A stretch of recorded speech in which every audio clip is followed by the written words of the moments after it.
Hi, I'm Pieterjan. I am product marketer at Sensolus, and today I'm joined by Andy. Hello, Andy. Hey, PJ. Hi. Let us start with the first logical question. What do you do at Sensolus? Okay, so I look after the UK and Ireland. Okay. We're trying to build. The UK out. Yeah. Okay. Since a year and a half ago that I started. All right. And that's what I do in the UK. All right. What is then your background in IoT? So my background, I've got about 7 years in IoT. I've been involved in different kind of industrial projects, indoor, outdoor tracking. 7 years, which in this industry is pretty good actually. Really, yeah, indeed. Talking about the market today in the UK, what is happening today? What can you pinpoint there? Okay, that's a big question. It's a big question, yeah.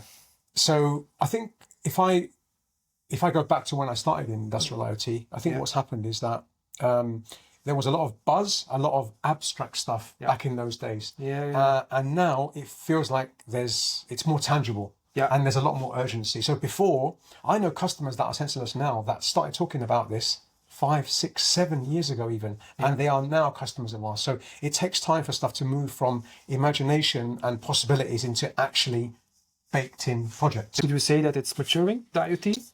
100%. Yeah. It's 100% maturing. I think what's happened is that also when you go and see someone today to talk about this stuff, people are more educated. Okay. Right. So you go and talk to someone about tracking and it's not something new anymore. They know what an AirTag is. Yeah, absolutely. Right? So the psyche is completely different. And also these days people can see that there's been implementations already. Yeah. That gives massive confidence because if I make cars and I'm thinking about rolling it out, I'm not the pioneer. I've seen someone else do it in another country perhaps, and I can visualize how it works. Yeah. Massive difference. So the maturity level now is different to what it was, obviously, even 5, 6 years ago. So the pioneering work is done, I would say, and now it's time to accelerate in the market. Now, talking about that moment in the UK that you described, can you give some examples maybe? You speak with a lot of clients on site, you have your foot's on the ground, I would say, in the factory. What do you see happening at the moment? Yeah. Well, it's a lot of fun walking up and down factories and distribution centers.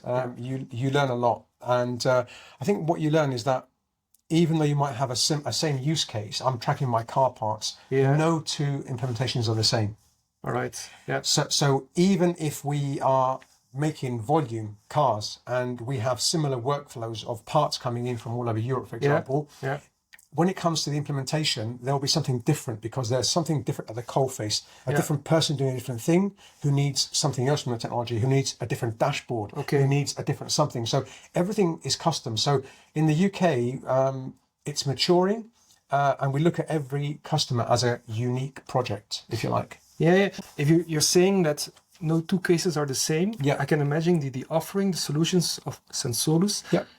It's not always easy to match them, to find the sweet spot, I would say. Yeah. How do you do that? How do you find that sweet spot of our technology and the use case that we want to solve for the clients? It's a really good question because that's what we spend all our time doing. And we have to be honest and say as well that tracking, or the tracking that we do, is not always the right solution. So what we need to do is understand the customer. Okay.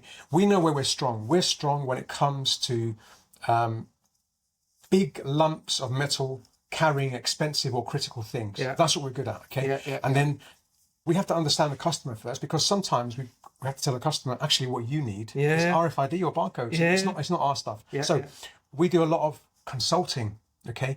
So, and when you consult, what you find is that, okay, I want to track my stages that move around Europe, but let's understand who's using the technology, how are they using it? It's not always one guy or one team sat in an office. Maybe it's a guy in the warehouse, maybe it's the logistics guy, maybe it's the transport guy. So you need to look at who's using it, how they're using it, so you can make the technology stick. Because if I need to create a reduced click skin on the app, I can do that. If I need a dashboard that only shows me countries' inventory, we do that. So there's different little tweaks that you can do. Okay. And we spend a lot of our time digging in to understand all these things. And again, just as much time, if we do find that we can help people, we have to also think about how they're going to justify an investment. Okay. Yeah, indeed. Good point. Yeah, indeed. It's not only implementing it, it's someone paying the bills in the end.